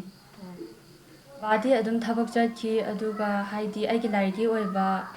ꯃꯦꯇꯤꯔꯤꯌꯦꯜꯕꯨꯗꯤ ꯑꯃꯠꯇ ꯋꯥꯠꯍꯟꯗꯦ ꯃꯃꯥꯅ ꯑꯗꯨꯝ ꯌꯦꯡꯁꯤꯟꯕꯤꯕꯅꯦ ꯑꯗꯨꯝ ꯅꯨꯡꯉꯥꯏꯕ ꯄꯦꯟꯕ ꯄꯣꯛꯏ ꯃꯁꯤꯅ ꯐꯥꯏꯅꯦꯜꯃꯛꯇꯤ ꯅꯠꯇꯕꯅꯤ나 ꯃꯥꯅ ꯇꯨꯡꯒꯤ ꯄꯨꯟꯁꯤꯗ ꯐꯖꯅ ꯍꯣꯠꯅꯔꯒ ꯍꯦꯟꯅ ꯐꯕ ꯑꯃ ꯑꯣꯏꯖꯁꯅꯨꯅ ꯈꯟꯖꯩ ꯂꯝꯗꯝ ꯑꯁꯤꯒꯤ ꯑꯄꯨꯟꯕꯒꯤ ꯁꯛꯇꯝ ꯀꯥꯏꯗꯅ ꯊꯝꯅꯕ ꯍꯣꯠꯅꯕꯗ ꯊꯋꯥꯏꯅ ꯄꯣꯟꯊꯥ ꯄꯤꯈ꯭ꯔꯕ ꯑꯊꯧꯕ 19ꯒꯤ ꯃꯐꯝꯗ ꯍꯩꯀꯠ ꯂꯩꯀꯠ ꯇꯝꯕꯒꯤ ꯊꯧꯔꯝ ꯍꯥꯟꯅꯒꯤ ꯃꯇꯧꯒꯨꯝ ꯃꯈꯣꯏꯒꯤ ꯌꯥꯇꯥꯐꯝ ꯑꯣꯏꯈꯤꯕ ꯀꯩꯀ꯭ꯔꯨꯄꯥꯠꯇ ꯄꯥꯡꯊꯣꯛꯅꯕ ꯁꯦꯝ ꯁꯥꯈ꯭ꯔꯦ ꯑꯃꯨꯀꯣ ꯑꯃꯗꯤ ꯌꯨꯁꯦꯝ ꯑꯅꯤꯅ ꯁꯤꯟꯗꯨꯅ ꯆꯍꯤ ꯈꯨꯗꯤꯡꯒꯤ ꯄꯥꯡꯊꯣꯛꯄ ꯍꯩꯀꯠ ꯂꯩꯀꯠ ꯇꯝꯅꯕꯒꯤ ꯁꯦꯝ ꯁꯥꯕꯗ ꯁꯔꯨꯛ ꯑꯃ ꯑꯣꯏꯅ ꯉꯁꯤ ꯀꯩꯀ꯭ꯔꯨꯄꯥꯠꯇ ꯎ ꯄꯥꯝꯕꯤ ꯀꯌꯥꯁꯨ ꯊꯥꯈꯤ ꯀꯩꯀ꯭ꯔꯨꯄꯥꯠ ꯁꯤꯠ ꯁꯦꯡꯕ ꯑꯃꯗꯤ ꯁꯦꯝ ꯁꯥꯈꯤꯕ ꯑꯗꯨꯒ ꯃꯔꯤ ꯂꯩꯅꯅ ꯗ ꯒ꯭ꯔꯦꯠ ꯖꯨꯟ ꯑꯞꯔꯥꯏꯖꯤꯡ ꯌꯨꯅꯤꯇꯤ ꯗꯦꯒꯤ ꯆꯤꯌꯔꯃꯦꯟ PH ꯅꯟꯗꯣ ꯂꯨꯋꯥꯡꯅ ꯐꯣꯡꯗꯣꯔꯛꯈꯤꯕꯗ ꯍꯧꯈꯤꯕ ꯏꯪꯁꯣꯛ 2002 ꯑꯃꯗ ꯑꯄꯨꯟꯕꯒꯤ ꯁꯛꯇꯝ ꯀꯥꯏꯕ ꯌꯥꯔꯣꯏ ꯍꯥꯏꯕ ꯃꯤꯌꯥꯝꯒꯤ ꯏꯍꯧꯗ ꯊꯋꯥꯏꯅ ꯄꯣꯟꯊꯥ ꯄꯤꯈ꯭ꯔꯕꯁꯤꯡꯒꯤ ꯈꯨꯕꯝꯗ ꯑꯋꯥꯡꯕ ꯊꯥꯛꯀꯤ ꯍꯩꯀꯠ ꯂꯩꯀꯠ ꯇꯝꯗꯨꯅ ꯆꯍꯤ ꯈꯨꯗꯤꯡꯒꯤ ꯄꯥꯡꯊꯣꯛꯇꯨꯅ ꯂꯥꯛꯂꯤ ꯍꯟꯗꯛ ꯆꯍꯤꯒꯤ ꯑꯣꯏꯅ ꯍꯥꯟꯅꯒꯤ ꯃꯇꯧꯒꯨꯝ ꯍꯩꯀꯠ ꯂꯩꯀꯠ ꯇꯝꯕꯒꯤ ꯊꯧꯔꯝ ꯑꯗꯨꯃꯛ ꯄꯥꯡꯊꯣꯛꯀꯅꯤ ꯊꯧꯔꯝ ꯄꯔꯦꯡꯒꯤ ꯃꯅꯨꯡꯗ ꯍꯧꯖꯤꯛ ꯑꯣꯏꯔꯤꯕ ꯂꯝꯗꯝ ꯑꯁꯤꯒꯤ ꯏꯔꯥꯡ ꯑꯁꯤꯅ ꯃꯔꯝ ꯑꯣꯏꯗꯨꯅ ꯃꯤꯌꯥꯝ ꯄꯨꯟꯅ ꯈꯟꯅ ꯅꯩꯅꯕꯒꯤ ꯊꯧꯔꯝ ꯄꯔꯦꯡ ꯑꯗꯨꯃꯗꯤ ꯄꯥꯡꯊꯣꯛꯂꯔꯣꯏ ꯑꯗꯨꯃꯛꯄꯨ ꯍꯧꯖꯤꯛ ꯂꯝꯗꯝ ꯑꯁꯤꯒꯤ ꯑꯣꯏꯔꯤꯕ ꯏꯔꯥꯡ ꯑꯁꯤꯅ ꯃꯔꯝ ꯑꯣꯏꯗꯨꯅ ꯄꯥꯡꯊꯣꯛꯀꯗꯧꯔꯤꯕ ꯑꯊꯧꯕꯁꯤꯡꯒꯤ ꯃꯐꯝꯗ ꯍꯩꯀꯠ ꯂꯩꯀꯠ ꯇꯝꯕ ꯑꯁꯤꯃꯗꯤ ꯍꯟꯗꯛꯅ ꯍꯦꯟꯅ ꯃꯌꯦꯛ ꯁꯦꯡꯂꯒꯅꯤ ꯍꯥꯏꯈꯤ English amagi Jungi tang 19 mapung oiba numit oiraga akoi Manipur gi mapung ngamkhai kaiba yaroi Manipur gi apun basaktam kaiba yaroi haiba miyam gi ihogduda thawaina pontha oikraba athobi sing adugi yatapam oiba kekurpata handaki chahi 2022 gi wichu akoi yam awamba thakta Manipur gi miyam ikai khumnabagi thoromda pangthok jagani adubu hawjik oiriba lebak sigi phibam asina akoina mahusadi sinjariba thauram paring singi manungda akoi thauram kharadi akoi masing handajagani maruina miyam tinduna akoi wa khanaba adugi tangkak tumadi akoi handajagani aduga atai thauram sing maruina habidi athobi singi mapamda akoi gi miyam gi ikai khunabum utpa adudi madugi chang adudi akoi kariguma mong matada handaroi akoi chap chana Manipur gi ngamkhai gi damakta akoi thawai katkhaba miwai singdadi ngasi su amuk madugi makhoina thawai kathomba aduna piramba Thongna lingjel aduna mahen hena koi Manipur miyamda maribak nuksiba mafurup nuksiba amadi maramdam gi apun basaktam nuksibagi ihul adu chelibani aduna Manipur miyamna June 35 mahuksa gumna haikal lekat tammaga koi gi iripak iramdam gi apun basaktam gi damakta thawaina pantha pi gi mafum singda koina ikai khumna bu ulaga hena ina isada thongna hapsaraga koi gi iramdam Manipur asigi lamgi amadi lengalongi apun basaktam da singlebe punamase koi punamak thengnaminasi masigi damakta koi thongna hangumsi Amaromda the Great June Uprising Unity Day gi Vice Chairman Joy Chandra Konthongjamna hojik oriba landam asigi irang asigi matangda wafam kaya phongdorokpada natana pangtokkodriba tharom asigi nunggi oiba wahanthok sukaina tamkhi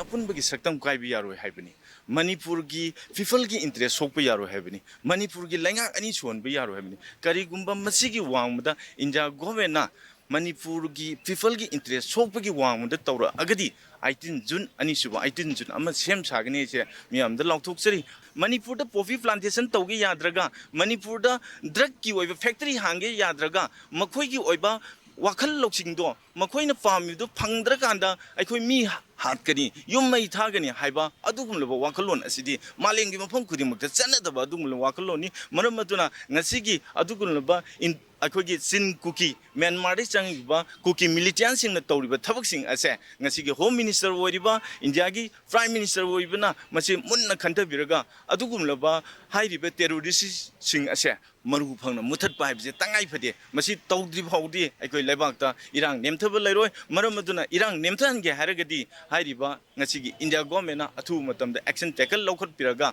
aikoi gi ngasigi lebak asibu peace langna na hona biu haibase ngasi India government amadi Manipur government da appeal tawjari Haukiba May Humda Totally Berangasi, Court Ki Order Amna Togan Benihaiba, Union Home Minister Amit Chana, Fondoki Wafam, Laibak Tibanihaina, All Manipur Bar Association President Puyam Tom Chana Fondokray. Wafam Sing as a major Kuldaleba Manipur Press Club Ta Pangtokiba, Pang Missing Unaba Madam Hana Fondokibani. Pang Missing Unaba Duda, BDBA, TDBA Amadi, AMLAK, President Member Singso Saruyake. Puyam Tom Chana Makataraduna, Maitai Praja Miamna Center the Gitaraliba Paramilitary Force Signa, Laina Kukina Yum Mai Taba Loinana 2017 Mikalda BJP na Sarkar Sem Kibadu Kukila Loba Sing the Gay, Mateng Loba the Guinea Hidibasi Yamni Ikani hiking. Totally Berangasi Court Ki Order Amana Togan Bani Hibagi Wafamasi, Kudam Changdam Putoro Natrabade, AMBA, BDBA, TDBA Amadi, AMLAK, Maitai Praja Mianga, Pulaga Akan Bakongjan Kaya Sansalagani Haina, Puyam Tom Chana Fondorki. Makoina yam kana claim to riche akoi noi ga yanagre noi sigumba tang asukta noi sigumba ngasagi akoi public address 23rd February 2022 ge Chosanpur public ground da samai tawdra akoi honorable akoi Union Home Minister sina sigumba announce ma tawrame ade kuki gi political aspiration je pithokane na hairame haibugumba sigumba mayam je tholko matam dagi di akoi khangninge taseng na tawrubra ba asi aina yaba pola Kuki ki political aspiration hai bese ngasi wok to moi phongro kraba su na tabada atopada akoi kuki na si pa me si lei kraba aduda ngasagi si lei bani na hojik ti akoi gi Amit Shah jing na mado sengdo kom sange be mado ai tawgi de hai bam taw tar ga di mado ain da thab on thok ya ba poti nati man di kaino de aspiration je kari no da koi khang de adu eta ga di hojik thoi ba thokdok se mana na la ko mandam de di ngasi Manipur da thoi ba chai ba si di akoi court nam Bitain ST Talabi order of Topina, Matai Saliba. She wapum Zida, ST wapum, Yori Brava. Sina Praza, Wali Sikarigino. India say Mokoina, Kuki, Kulai Paiba, Myanmar, Sangapa,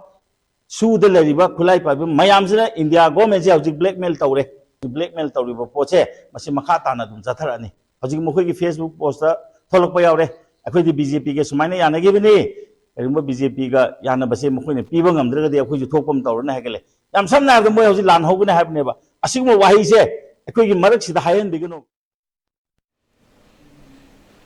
New Chekon Jingyang Lekai da Kuki Singaleramba Yumam Mai Tharam Lay. Taudoga Asi Numijung Bapung Tarani Toy Makaram Tabamatam the Tokibani. New Chekon da Sigum Irang Asi Sagana Bohonariba Sige. Mayokta New Chekon ye Kwashaw Naramiam Torotuna Irang Koroke. Irang adu laksina bohonabada Rapid Action Force ke personal sina mo bomb tear gas na singba kaya kapke. Lambi khakta na yumlakta so kapke. Tear gas na pan batagin no piyama makukta thina soki. Sokloba miyo edadi New Chekon nongpo inkol dake longjam bema chahi kuntra tarene. Thaudo aduga mari lenana nong mai bungdagi ningthaujam menekana fongdorapada mai chakpam oriba mafam asi kanagumba amatta changhandana thamba mafam amani masida kuki singna makoi oiba pochai sing puthokpa loiraba matung makoi masana yum asi mai thajaduna maitai singbu lana uhanaba honabani masibu usinataba mongda Rapid Action Force ke miyoi singna maitai micham miyamda unsinduna mok bom tear gas na singba kaya kapsinduna maitai singbu asok apan kya na khali asigumba thong asi maruina kukina maitai da yengliba mityeng asi khangna lengakna thabak paikhatpa chumgani haike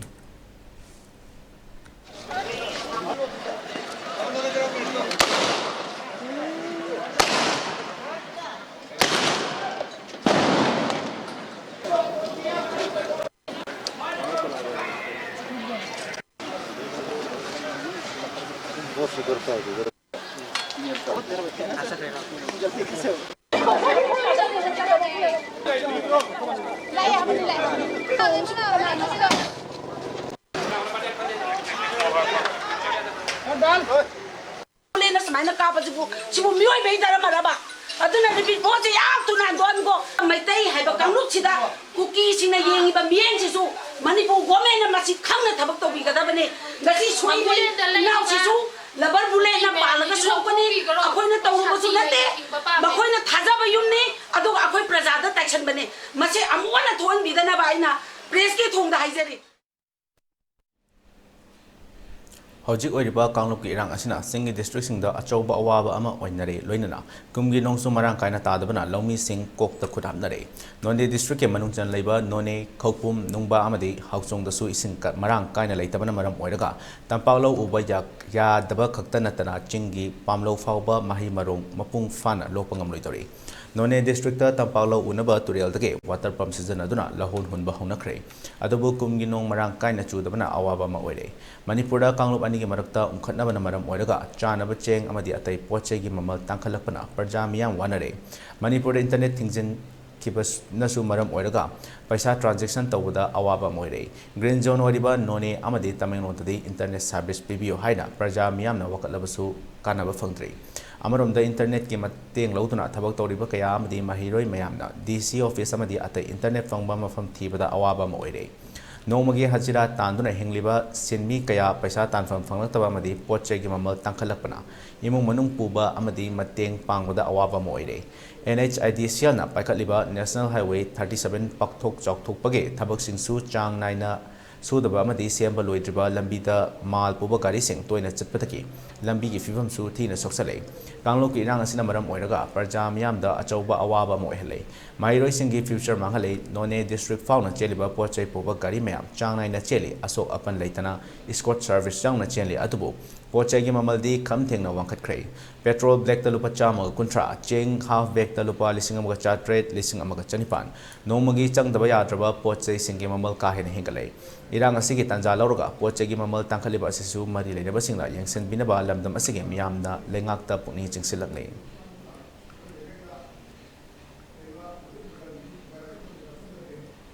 paugi marathan atemba break amata puna lominase Admission open R&T Institute and Aviation Academy के लाकतो रिविसेशन 2023-24 के admission हाउसरे Institute as Ministry of Corporate Affairs Government of India na well recognized तौरबा amati 5-year service complete ओइरबा Manipur da amatangairaba Air Hostess Training Institute amani class 12 pass तौरबा mahiroi singna tungi afaba career amati aviation industry da changningba singna ming chanbiba yaragani male and female punna apply tawba yaraba 10 to 15 years flying experience later trainer singna train tauriba 100 plus students placement pi kraba institute asida tongan ba course sing khudong chaba leijari course sing atudi international air hostess training airport operation and staff training ground handling loina soft skill career counseling interview skill spoken english and hindi grooming guest lecturer session resume making mock interview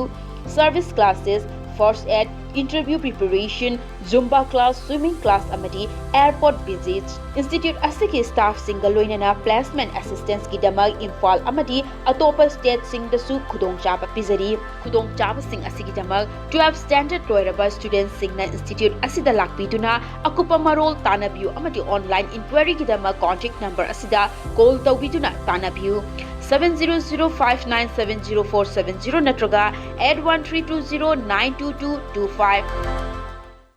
SS Career Solution na chahi tara hena khunai sida leiriba naharol singbu achumba sinfam ama khangjanabagi khudong chaba du mapung fana pina bagi damak specialized oiraba team kaya semdana angang singbu nauringai dagi khoiga chanaba sinfam gi maramda singna mari makhong taktuna afaba khunai ama oiraknaba hona duna ngasi fawbalak Career Solution amagi chap chana guidance thiba haibasi arriba dinate adubu ipurgedi thoina nungsa thiningai oitre SS Career Solution na akaknaba plan amadi expertise singa putsinduna satra khaknatana community level dagi hauraga adom gi paidagi chanaba sinfam adu mai pakna chatnanaba sem sagani aikhoigi mamal yamlaba naha singbu tungge chuwa lambel amada lamjing haurasi SS Career Solution na piriba khudong chaba singasi khopna khanta haurasi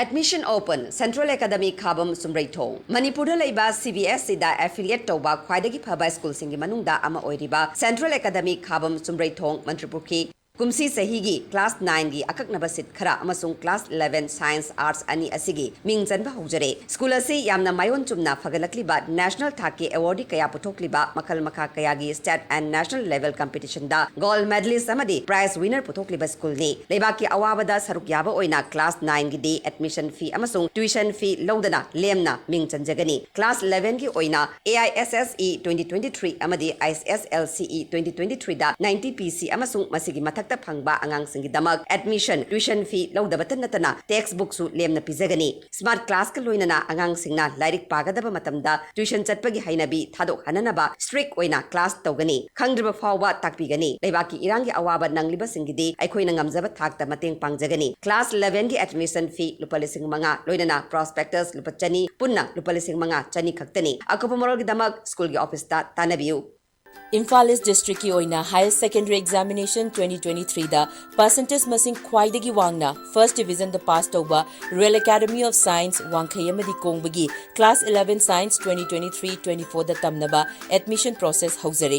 ahan by admission tawba satra chamada textbook lemna phanghangani loinana admission fees lupa lishing taruk oigani bus amasung van service na chingbaga loinana hostel facility su leigani akupa marol gidamak Royal Academy of Science ki Wangkhay office da lakpiu Breaking matungda taram nokchari Manipur da kalnok ki irang thoktuna miyamna mipainari ngai cherak asida Bishnupur district ke kainau gram panchayat ke pada ngangom Sovana Devi ge yumnam khunau tidim lambi ke maning thangba nakal da laiba yum gi mamang thongda saba laisang ke yana khada sakhang da miyo singna ngasi pokhai driba hand grenade ama thamjalam le hare Pradana sige yum gi mamang da mamang olaga saba laisang ge awanglom thangba nakal da phaklang wangmagi mapal dake yana khada polythene amada haplaga hand grenade atu sakhang da singna thamjalam ki bane hari ngasi ayo pung taruk lom tarak pada yung gi miyo singna wai sitpa da urak patake thengna dun thangatuna yengbada lummi haiduna hangdok laga yengbada bom adu yorong ba thengna ki bani bom leire hek khangbaga khudakta district police ta pau piki amadi number police ke kangbu ama khudakta laklaga asoi angam yaudana lokhat ke hari Pradhan Sovana Devi na phongdo ki bata kanglok ki irang leiringai da miyamna thawai wanringai cherak asida asomna yumda bom thamjalaga aki ahang pihan pigano masina leminari ba kairo lekai khuding da su aki ba pokhale ma ki imungi miyoi singna atamnana nungai tab leiraga su asoi ba aran ba haibir o semdok chage loina kanana kari gi damak bom asi thamjalibno haibatu su sengdok pira o haiki gumlaba thaudo asi yumlakta madi koi gi yum mayada sumaina bom nung thamdana khotana tawbase ekoi yam nungaijade karigino haiba matamda personal nungaitaba leiraga su thangai sengna sima nungaite haibado apanana wari sadokpiba yam pamjei aduga ayama personal nungaitabagi aigi lonariba imung manung amadi karol lakaida mi sokpa yaba amadi mangba yaba thodok singse yam thoningde aduga kari maramgi damakta tawbirino kanana tawbuno haibadu matanga tasengna madu khangjeningi aduga kariguma matungda aida natana atopa khunjasing amadi atopa personal singda sugumba thodok se personal nungaitaba natragana karigumba thodok athok nungaitaba pendaba leiraga su isa da khangan birakanda tasengna masi wari sadokpa yam pamje aduga matung tabada su sugumba singse thoktana bidamangta ai mayamda appeal tawjari Haukiba June Taram dagi ahinda ahijangi mafam amada kuki militant singna mihatina hat pikirba singi manungda masak maming khangdana jenim sim mokta leramba du masak khangba ngamlei ma ki maming kangla sangom sangtage laisram bangkim chandra chahi kuntragum doi ma ki aroiba mathau mangom pangthoknaba jenim sim moktagi puthakre ma ki lamdam oriba kangla sangom sangda aroiba mathau mangam pangthoknaba haika lekat tamlo matung moirang kampugi tensit chingkhongda aroiba mathau mangam pangthokani hari ma ki thawai audraba hakchang lobala ki baduda kangla sagomang North Eastern Trainees Association ki Development Secretary Sunil Ngangbam na phongdorakpada lamdam asigi apunbagi saktambo mapandagi changlakpa kuki migrant singna tugaina bu khonari masida apunbagi saktam kaidana ba thamna bu khonaba matamda micham yam kayagi khongu takta punsi pikhamna khrei masi phawda center amadi state government ani asina tomina usanadana laithokpa si leibak miyam pende tholibi irang asi athubu matamda loisenba ngamdrabadi miyam gi oiba achawba ihau ama lakani haiba akan bu wafam phongdokhi now si nahan gi laibak thiba bihangi thawdok aduda koi nungsi aitana narco terrorist kuki singna ꯑꯩꯈꯣꯏ ꯅꯣꯡꯃꯩꯅ ꯀꯥꯞꯂꯒ ꯌꯥꯝꯅ ꯊꯤꯅ ꯑꯩꯈꯣꯏ ꯊꯥꯡꯅ ꯌꯥꯜꯂꯒ ꯍꯥꯠꯂꯝꯕꯗꯒꯤ ꯑꯩꯈꯣꯏ ꯉꯁꯤ ꯃꯐꯝ ꯑꯁꯤꯗ ꯑꯩꯈꯣꯏ ꯂꯧꯕ ꯂꯥꯛꯄꯅꯤ ꯑꯗꯨꯅ ꯄꯥꯜꯂꯤꯕ ꯁꯔꯀꯥꯔ ꯂꯩꯔꯤꯕ ꯁꯦꯟꯇꯔꯒꯤ ꯒꯣꯔꯃꯦꯟ ꯑꯅꯤꯃꯛ ꯗꯕꯜ ꯏꯟꯖꯤꯟ ꯍꯥꯏꯔꯒ ꯍꯧꯖꯤꯛ ꯐꯥꯎꯕ ꯑꯩꯈꯣꯏꯒꯤ ꯑꯇꯣꯞꯄ ꯐꯣꯔꯦꯟ ꯀꯟꯇ꯭ꯔꯤꯗꯒꯤ ꯆꯪꯁꯤꯜꯂꯛꯂꯒ ꯑꯩꯈꯣꯏꯒꯤ ꯏꯟꯗꯤꯌꯥꯗ ꯂꯥꯟ ꯇꯥꯔꯕ ꯃꯤꯆꯝ ꯃꯌꯥꯝ ꯍꯥꯠꯂ ꯐꯥꯎꯕꯗ ꯍꯧꯖꯤꯛ ꯐꯥꯎꯕꯗ ꯀꯔꯤꯒꯨꯝꯕ ꯊꯕꯛ ꯑꯃꯠꯇ ꯂꯧꯈꯠꯇꯅ ꯃꯈꯣꯏꯕꯨ ꯇꯛꯊꯣꯛꯇꯅ ꯈꯨꯠꯂꯥꯏ ꯊꯥꯗꯅ ꯍꯧꯖꯤꯛꯐꯥꯎ ꯂꯩꯕꯁꯦ ꯑꯩꯈꯣꯏꯒꯤ ꯃꯥꯏꯀꯩꯗꯒꯤ ꯑꯗꯨꯛꯀꯤ ꯃꯇꯤꯛ ꯄꯦꯟꯗꯦ ꯃꯔꯝ ꯑꯗꯨꯅ ꯑꯊꯨꯕ ꯃꯇꯝꯗ ꯄꯥꯜꯂꯤꯕ ꯂꯩꯕꯥꯛꯀꯤ ꯑꯩꯈꯣꯏꯒꯤ ꯒꯣꯔꯃꯦꯟ ꯑꯁꯤꯅ ꯑꯊꯨꯕ ꯃꯇꯝꯗ ꯑꯩꯈꯣꯏ ꯍꯥꯏꯔꯤꯕ ꯇꯦꯔꯣꯔꯤꯁꯁꯤꯡ ꯑꯁꯤꯕꯨ ꯃꯔꯨ ꯐꯪꯅ ꯃꯨꯊꯠꯂꯒ ꯑꯩꯈꯣꯏꯒꯤ ꯂꯩꯕꯥꯛꯁꯤꯗꯒꯤ ꯏꯟꯊꯣꯛꯄꯤꯈꯣ ꯑꯃꯗꯤ ꯇꯪ ꯇꯥꯕ ꯑꯩꯈꯣꯏꯒꯤ ꯁꯥꯟꯇꯤ ꯑꯣꯏꯕ ꯆꯦꯡꯉꯁꯨ ꯃꯌꯨꯝ ꯃꯀꯩ ꯂꯩꯇ꯭ꯔꯕ ꯃꯌꯥꯝꯁꯦ ꯑꯊꯨꯕ ꯃꯇꯝꯗ ꯃꯌꯨꯝ ꯃꯀꯩꯗ ꯍꯟꯖꯤꯜꯍꯟꯕꯤꯗꯨꯅ ꯇꯪ ꯇꯥꯕ ꯄꯨꯟꯁꯤꯗ ꯑꯩꯈꯣꯏ ꯄꯥꯕ꯭ꯂꯤꯛꯁꯦ ꯂꯦꯜꯍꯟꯕꯤꯌꯨ ꯃꯁꯤꯒꯤ ꯊꯧꯔꯥꯡꯁꯦ ꯑꯊꯨꯕ ꯃꯇꯝꯗ ꯂꯧꯈꯠꯇ꯭ꯔꯒꯗꯤ ꯄꯥꯕ꯭ꯂꯤꯛꯀꯤ ꯑꯣꯏꯕ ꯃꯤꯌꯥꯝꯒꯤ ꯑꯣꯏꯕ ꯌꯣꯛꯈꯣꯛ ꯂꯥꯜ ꯍꯥꯏꯕꯗꯣ ꯁꯣꯏꯗꯅ ꯂꯥꯛꯂꯒꯅꯤ ꯃꯁꯤ ꯑꯩ ꯃꯤꯌꯥꯝꯗ ꯊꯝꯖꯒꯦ ꯏꯝꯐꯥꯜ ꯏꯁ ꯑꯃꯁꯨꯡ ꯋꯦꯁꯀꯤ ꯑꯣꯏꯅ ngasi curfew ayuki pung 12 fauba komthoki adobu atopa Bisnupur district oinadi curfew komthokide adomapu kangpokpi oina nungthil pung 3 fauba komthoki curfew komtholinge manungda kaithel amadi dukan sing thong hangnakhi miyamna chana thanaba amadi atai nongmada changdaba yadraba potlam sing curfew komtholinge manungda lesinakhi lambida mahu sakum gari chenaki hayeng oina Imphal East amasung West ki nungthil pung 1 fauba curfew komthokre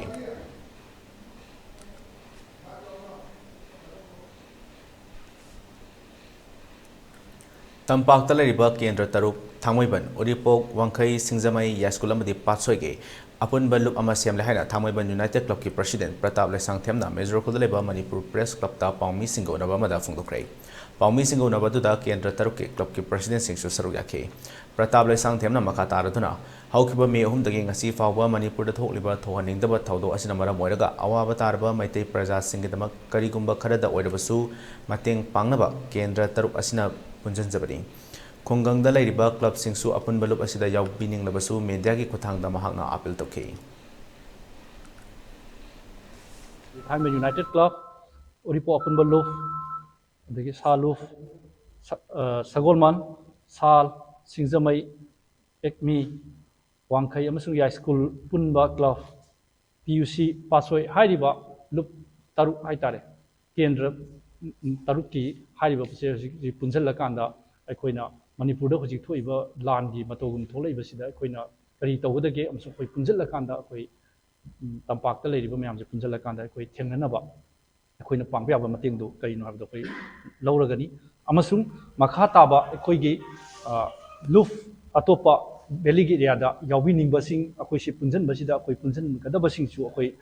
press media gi thongda baton tawjari masi kanagumba politician political party amataga mari lenade makoi gi samnaroi amasung masina makha taba matam matamgi issue mayam ama thengnabada asobu thodang logani amasung sapsaba leibak na pangdaba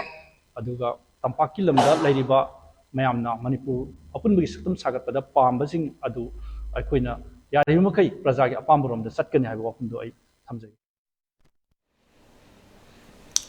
Ningthina sem sablo reba matungda kuki militant singna kangruk ki irang thohan mani haina Socialist Student Union of Manipur SSUM na thadropa cherol amana khangalakle cherol sina makha taraduna tongan tongan ba police station kya dage miyamna nongmai lokhi haraga su kuki militant singa thengnabadi ngamdri masina takpadi kuki militant singna mangjauna na nongmai maya ama laisalaga hana dage sem saduna lerakli bani haiba si mayek sengna takle haiki maitai furuk ki di plan tobule kide Yanlaba nongmai mayam adubo irai laina lamba tawba ngamlibasi makhoi gi karamba thakta sem sarakpage haibadu khangbiyo hairi Lenga ki pukchel sengwa policy na Manipur da santi poro haibagi dabi ga loinana TPYA club amadi takyel khomba chakot thorang nupi lup ani na khusamna duna ngasi Naorem thong khuman them lekai da wakat mi fam kre wakat mi fam da tongan tongan ba waro iba play card kya su season akhi loinana pen dabagi kholaw kya su lauki Wakan mi famadu da saruk yakibi takyel khongban chawkat thorang lup ki secretary ngangom ongbi manjuri na phongdorokpada BJP sarkana mata amada Manipur si chawkat lamjel damangjin thaba lamdamni hakib adu karaidano kuki miyamna maitai micham kaya masing khangdana hatpa mayum makai tumna mai thadok pikraba asira haina hanglakhi Manipur gi apunbagi saktam kai kadabagi saruk aikhoi sirabasu yare haiduna sarkar gi matamda curfew matam loira phawbada miyam famlibani misi mina kaya gi masingdi thingamdre masida tumina yengduna laithokpa ngamloi Manipurdagi kuki militant sing laktho isam chamjaba kuki singdi punna akoi amata oina nungsi sanana hingminaja horoge haina mahakna makhatana haiki tungda thauna fana imaleba kidamak thawai katkraba athoba singi mafamda minute ani tumina leiduna nongaitaba phongdokhi amadadi BJP sarkar sina Manipur da chawkhat lamjen ji yamna wange moina wange hariba lam chawkhat pagi ji kuki miyam singchina maitai hat para yum maitai gi yum mayam ji mai tharaga tanthok para haiba wahang ji madi ta seng hangjani moi chawkhat pai lamjen hari sida aduga loina na ngarang han maktada thokhiba thaliba misimina mihat mipun adagi sarkar je pana bu hona bada nahangai di khangjaram di adu hujik di khange BJP sarkar na pana bu hona rakwa matamda Manipur je akhoi gi iramdam Manipur ipa ipuna akhoi gi masagi I katle heraga kandana thamjaram ba Manipur jibu taseng na BJP pandaba yade haidana agreement inaraga pitho ammi haibaji maju pauge tabda thamoi hena soe akhoi gi isagi ijida maitai haba jati jigi ije hek jeliba makhaidi Manipur chukai kaiba yaroi paugi marathana atemba break amagasu amka na longsari. Welcome you all to UNACO College, Kongman, Imphal East, an exclusive co-educational college offering both BA and BAC courses. UNACO College will be affiliated to Manipur University, Kanchipur. First academic session will begin in July 2023. Hurry up! Registrations and admissions open for 2023-24 academic session. Diabetes ka loina na hinglibusing tha amagi manungda fahanba ngamle. Khong hamba nungai tabasu namit mga nigi manungda fahanba ngamle. Piles haibadi nungsang nabasu chama da chama fahanba ngamle. Cholesterol wangba namit kunida normal oina lehenba ngamle. BP wangbasu tha amagi manungda normal da lehenba ngamle. Umnamak natural oiba anoba hidak makal singna laying jabani. Haksang da sokadaba side effect amata leite. Makatana hidak chabagi mathausu tararoi. Akopa moral gidamak ngasi maglengsin bidau Diabetes Hospital, Jennings Road near Punjab National Bank, Porompat.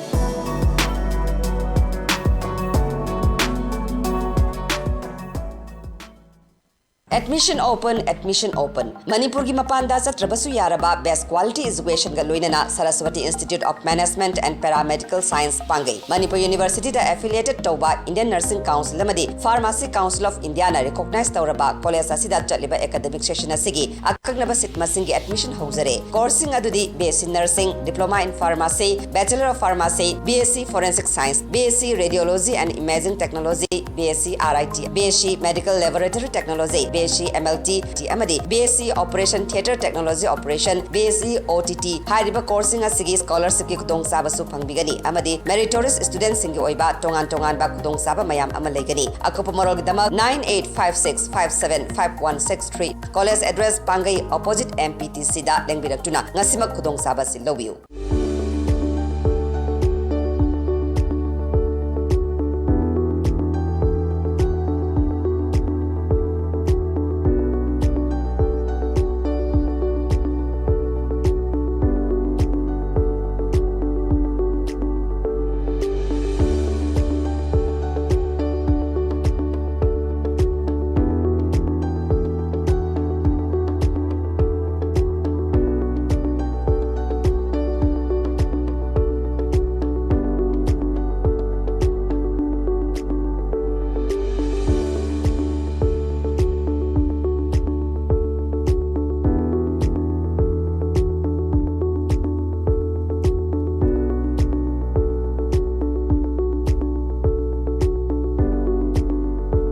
Years of trusted diagnostic service, Babina Diagnostics. Break matungda taramnok chari. United Friends Library and Club Lamboy Khongnamokong amasong lekai asigi mari lenaba chengi agent single loinana mifum amma pangthoktona Uripo Lamboy Khongnamkong polling number 10/8 10/9 ge jagada thagi phumpham thokpa PDS ke polam maruina cheng lekai asida yenthokpada club asina athing balai te haina club asigi general secretary na thadoropa chero amana khangalagli zero asina makha tarutuna hojik oriba lebaki rang asina maram oiduna Uripok AC ge MLA bu boycott tawbana traga tawdaba club asina hojimaki oina yawkhiroi haina su khangalakhi Samuro High School Relief Camp Dalariba Lanjenarakpa Singda Samuro Makha Lekai Club Amadi Maira Paibi Apun Balup Nangasi Sana Taknaba Firol Amadi Sel Oina Lupa Lising Tara Temang Pikre Makatana Awana Taraba Singda Tangdu Letana Lenaba Manipur Lengak Nasu Atuba Matam Damit Yang Sangbiu Hainasu Club Amadi Maira Paibiki Mute Singna Fongdorokli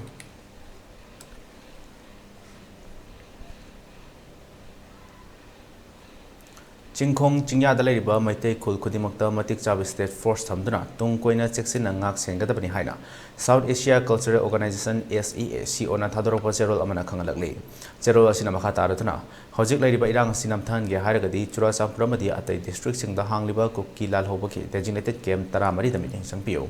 Makoidagi Kuchu Kulai Hana Lokot Pio Hari Amaromda MLA Yankaina Bot Maya Datang Tausinabanataba Chingkong Chingya Dalariba Maite Kunza Singi Awa Ana Hangbiduna Pakapum Tokwa Tabak Sing Tuna Pakapio Haiki Amarom the State Force Lobada Manipur Tang Ta Ning Tina Haidaba Sing Kanbinaba Loidana Makoida Matik Saba Kulai Piduna Asobu State Force Ama Ohen Bio Haiba Wafam Su Organization Asina Makatana Tamlakne Manipur gi oiba wafam da Mizoram na khut thingjan baki thabak tawroi dabani haina Manipur gi Chief Minister N Birena Fongdokre wafam asi ngasi CM Secretary ta pangtokhiba Paumi Singa unaba mada Fongdokhibani Paumi Singa unaba duta MP Lesemba Sana Jawa Minister Gomindas Konthozam amadi atai Minister Singsu Sarugyaki se Minister na makhatana Fongdokhibada manaba furup ama leire haiduna hekta khut thingjan badi afabo iroi Mizoram gi kangbuna wakhal khanthaba mathautai haiki Amarom da ngarang Khamel Lokta Thokiba Thaudok Adu Nakal Animakta Yum Mai Thaba Madi Miyoi Mapan Lekibadu Laibak Thibani Nakal Animaki Wakhal Phathabiu Center de Lakwa Security Amadi Atai Force Singna Chathok Chasin Tawda Athing Mathambigano Imphal da Amukhana Halaroi Dabagi Maungda Lam Leiba Yon Bagi Thabak Chathana Bagi Give Death Kaya Tawbagi Thabak Chathare Haiba Pau Tare Madu Tawbigano Athuba Matam de School College Sing Hanglagani Loinana Curfew Ge Matam Su Sangdolakani Hariki Curfew se koi hayeng dagi di krasang normal life ama langna na bahai patare mayam se da subo chachaba dukan ama khopa yana na ai pung manga dagi na nam ting di pung taruk da ko ba curfew se hang toke hanai koi khale aduna Manipur miyam da thabai ngang school so koi am puna hang na badorani Tari kun gama thoi dagi school hangna badorani banana ina hai giba nong tarapol loina na ima isa isil no mayamna kem ta leidiba tumam sabang kunna leidiba singsope thama ama makai sing manunda koi yum saraga prefabricated yum sing saraga moi go rehabilitate tawna ba moi gi permanent mafam da sapa yate ba tawna ba gi annai koi honori Mizoram gi Chilinau Singda statement kharpiba MNF Mizo National Front kinan lakiba statement aduga Zoro hebra lakiba statement ai react tawning da bani adubu ai makhoi da so ina request tawri state magi oiba wafam da state man ko thingjan base tawgunu Mizo National Front na Manipur gi marai bagli nek pada bante Mizoram ki praja sing mature bane lowe ado moi kharana mafam marang khangdana statement piri budo madu Mizoram government na timely control to biyo natragadi koi masi koi Manipuri mayam ju akoi gi wei bolana gi khud khud thingjale haibadagi Assam da leidiba kariba mayam se saungara ko yai aduna Mizoram ga fatta relations lakwi ai aduna madu mai Mizoram gi honorable member punamak da laibiri ba intellectual mayam da jati mane yene da pangangang ba pa hai ba ponte Kundrapong Kendra ke MLA TS Lokeshwarna Mahaki Kendra ke Manung Dalaiba Kungang Singda Kuki Militant Singna Atamnana Nongmai Kapsan Duna Yum Kai Mai Thaba Amadi Mihat Mipun Chanthagi ba Kayagi Matang da Manipur gi Governor Anusia Kieda Cherol Piduna Kangkray. Housing Mayu Makai Latraba Mio Sing Lising Kaya Lanjenari. Makoi Tangdu Laitaba Porok Naba Amadi Makoibo, Ngakpi Seminaba SBO Natraka, SVGF Sing, Rukit Tauduna, Tambinaba Wafamsu Memorandum Aduda Pali.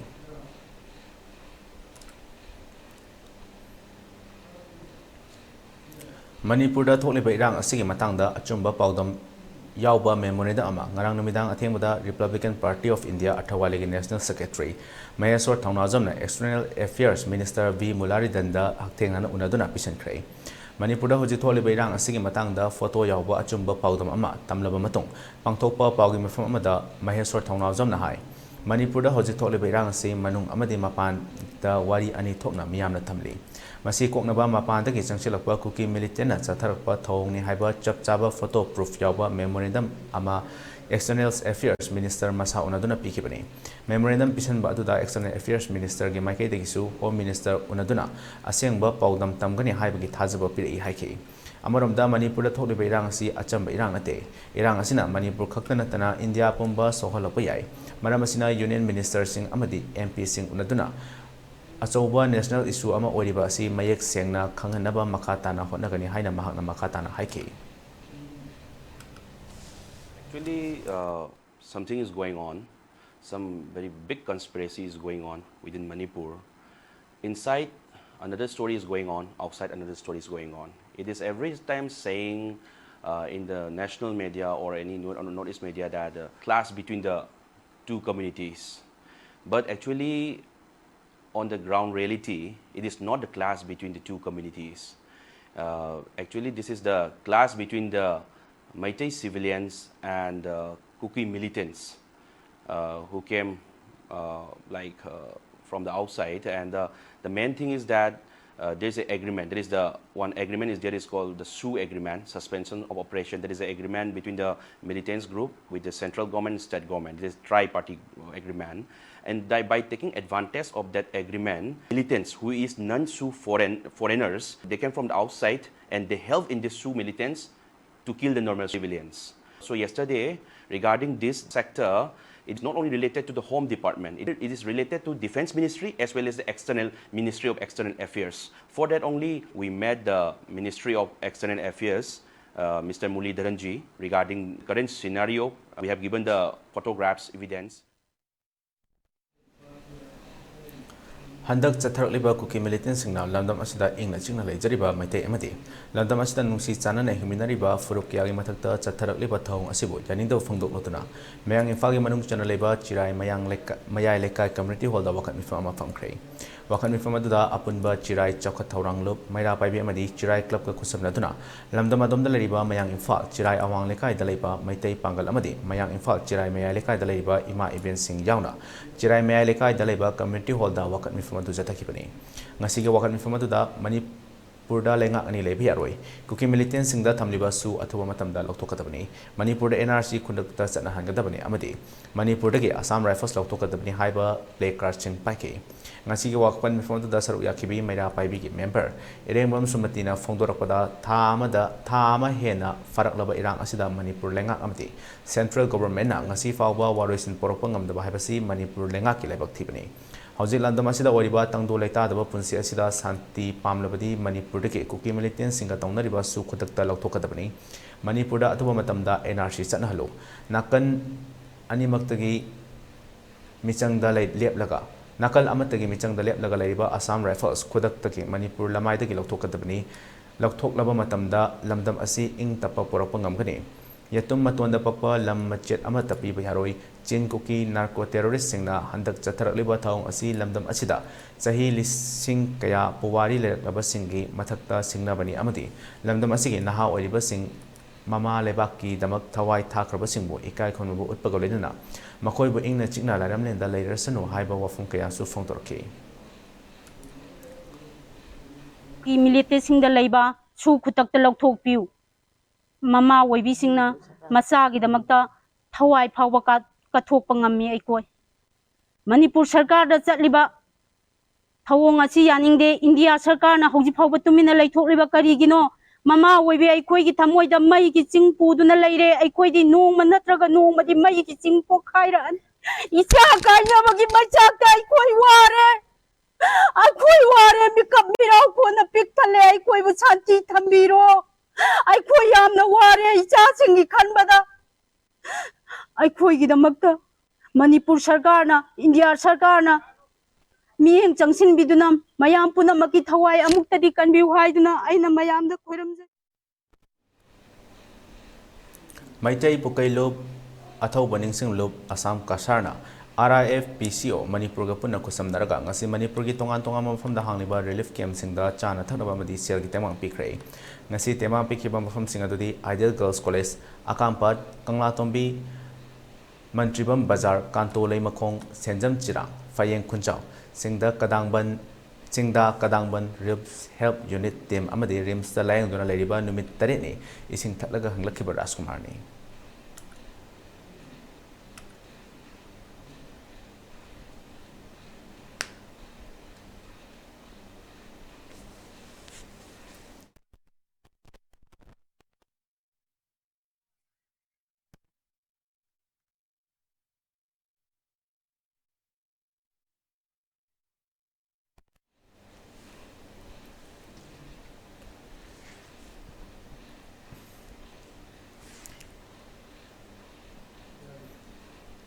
Mamang thagi ahumdagi hawduna ngasi numit nifugo humdoini suraba fawbada chatharliba irang asina maram oiduna tampakta leijariba nongmagi suroga hingjariba parja miyamgi mathakta kuki singna insinba manba mongda Rapid Action Force RAF singna handak maitai singda atamnana attack toropa si lamdam asigi lengak pariba mapi mapa oiriba singi asoibani haina maikai kyadagi fongdok narakli Thaudo asi ngasi nungdil pung taruk khar helakpa dwaida wangkai kendra gi manung chana leiba khurai sabam lekaida Rapid Action Force RAF ke kangbu amana ikhang khanghodana laklaga mafam aduda icham chamna leijariba parja miyamda atamnana onsenduna tear gas amadi nongmai na chingba kaya yum tamna kapsilapa bo yaningdaba ke afongdorokli Thaudo adugi matangda Citizens Club ki President Mahendra Naorem na fongdorokibada lamdam asibu ngak sengani haidona lakliba mapaldagi changliba paramilitary force sing asina micham sing asibu ngakpibagi mahuta kuki militant sing asina awaba chaitheng piringai cherak asida mapalamdagi changsilapa paramilitary force sing asisu yauna maitei parjamadi lamdam asida leminariba singi mathakta hena awaba pibo ina thokle paramilitary force ki kanggu sing asina mafam kayada Kangsi Kingdona yum leijariba parja sing asibu kauktholaga atamnana tear gas amadi nongmaina chingba kaya kapsiliba asi karamba wakhalono handakta kuki militant singna social media da Manipur da paliba lenga asi UKLF na Central lenga amadi Manipur lenga ke ayaba loroga paliba lenga asida makhoina sembani paliba lenga asige ahong bakari lalong aron bakari lalong leibano amadi handak fongna UKLF na singnarakliba asige mathakta Manipur sarkar gi makeitagi atuba matamda FIR ama lokotuna makhogi mathakta atuba matamda action lokotpiyo haiki Siki thokriba thodoktuja masigi marusi tasenaragadi kanagumba experts singna haibadadi masi kogi barrel gi marugi manungda yawbani su hai ai tasengmade ai expert nate adu orgasu mase direct yumdani kapselais yumdani direct masina palamba targadi akhoi se kamai togdoino ba akhoi se baligi hameng ore singya tamya dana kuki militant singsina hangalanda kapselle sidana imphal shor sidana akhoi bungakpi senbi ne la iba adu level security force singsina sugumba yamna tawida ba thabak torak pa targadi akhoi maitai heba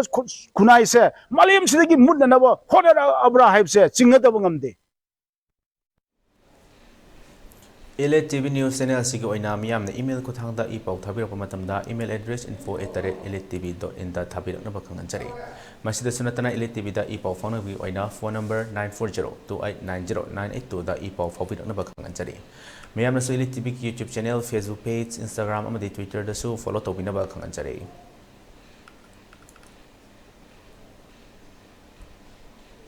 Roisalapada maru iba pau amuka na pizari Board of Secondary Education Manipur Loba High School Living Certificate Examination result lauthokre Ratan Kumar Memorial School Kwakathel Hainong Khongnembina first second amadi third position loin lokre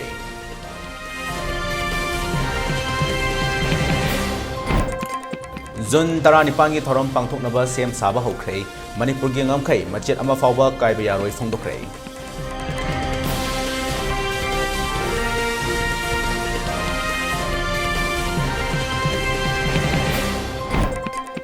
New Chekonda Sakangdaba Kuki Oiramba Yai Chingnaba Singna Masagi Yumai Thadoramle Haibaki Irang Thokre Central Force na control Tonaba Mobong Amadi Tear Gas Kapada Nupi Ama Sokle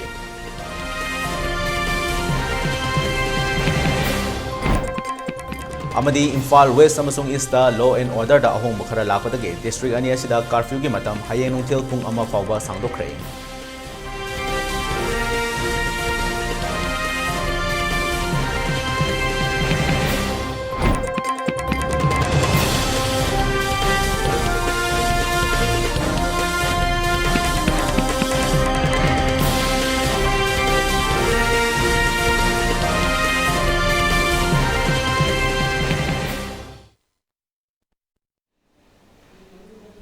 Matang asida ELITETV na sandok sa ba Manipuri Paulo Sinjare Mijeng Tabiri Puno po Amukahana Rishikesh Naorem na Koyom Zari.